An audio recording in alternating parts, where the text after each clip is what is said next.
భగవంతుడు దయ ఉంటే చేస్తాడు, అది వేరే విషయం. ఒకవేళ మిస్ అయితే నా కొడుకైనా చేయండి అని అడిగే పరిస్థితి నా పార్టీలో ఉండదు. కాబట్టి మా స్ట్రక్చర్ వేరు, మా విధానం వేరు.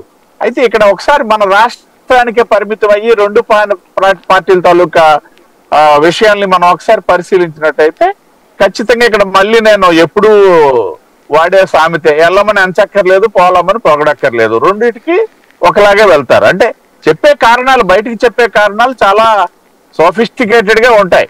మరి సోదరులు చౌదరి గారు చెప్పినా లేకపోతే మా వెంకటరెడ్డి గారు చెప్పినా చాలా సోఫిస్టికేటెడ్ గానే ఉంటాయి. అబ్బో నిజంగానే ఉన్నాయన్నట్టు ఉంటాయి. మరి తప్పేం లేదు, కానీ హిడెన్ ఎజెండా వేరేగా ఉంటది, కొన్ని భయాందోళనలు వేరే విధంగా ఉంటాయి.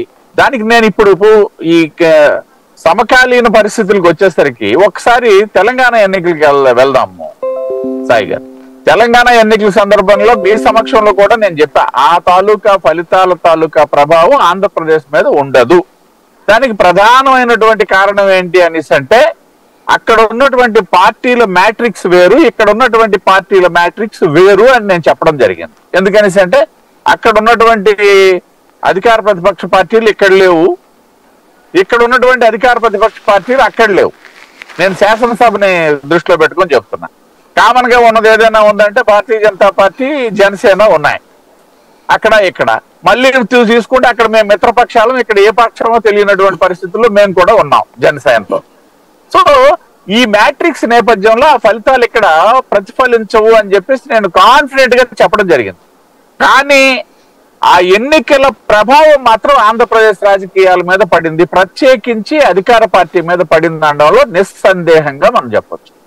ఏదైతే దానికి ప్రధానమైనటువంటి కారణం ఏంటంటే, అక్కడ టిఆర్ఎస్ వాటమి తర్వాత ఆ నాయకులే వాళ్ళలో ఉన్నటువంటి గ్యాప్స్, అంటే ఆ కుటుంబ సభ్యులైనటువంటి హరీష్ లేకపోయినటువంటి కేటీఆర్ వీళ్ళ మధ్య ఉన్నటువంటి గ్యాప్స్ అయితేనేమి, లేకపోతే ఆ నాయకుతో ఓటమి తర్వాత రకరకాల ఒపీనియన్స్ బయటకు వస్తున్నటువంటి సందర్భాలు ఏ పార్టీకైనా సహజమేలండి.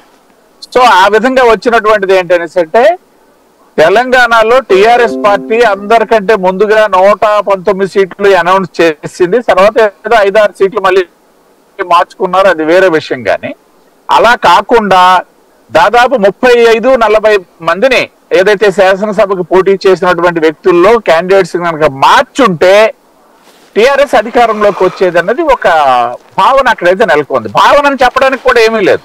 అందరూ విశ్లేషకుల తాలూకా ఆలోచన కూడా ఆ పాయింట్ చుట్టే తిరిగింది, ఇతర పార్టీల తాలూకా ఆలోచనలు కూడా ఆ పాయింట్ చుట్టూ తిరిగింది. ఎందుకనేసి అంటే అక్కడ ఫలితాల తాలూకా సరళ ఆ విధంగా ఉంది. కేవలం 4 సీట్ల మెజార్టీతోనే కాంగ్రెస్ ప్రభుత్వానికి వచ్చింది. సో ఎప్పుడైతే ఆ ప్రభావం పడిందో ఇక్కడ అధికార పార్టీ